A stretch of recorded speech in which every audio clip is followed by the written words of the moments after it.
Hello बच्चों, चलिए question पढ़ेंगे।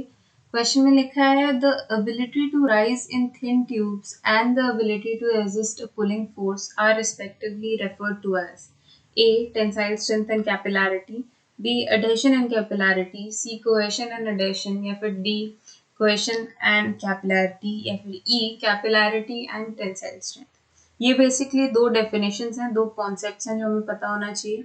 पहला लिखा है ability to rise in thin tubes. इसका क्या मतलब है?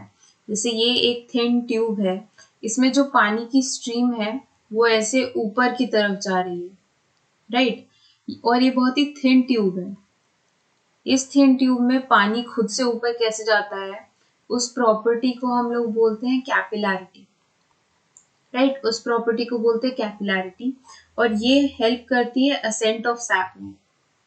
It helps in ascent of sap, right? पहला तो हमें पता है, the first one is capillarity. Second देखते हैं, the ability to resist a pulling force. Ability to resist a pulling force होता है tensile strength. Tensile strength. Tensile strength क्या होता है? जैसे पानी का ये कॉलम है, this is a water column.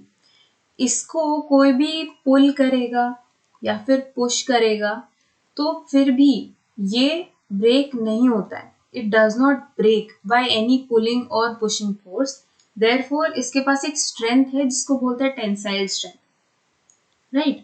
So the ability to resist a pulling force is known as tensile strength, as you all know.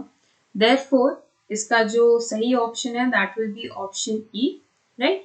Option E, capillarity and tensile strength. I hope you understood the question. All the best. Thank you.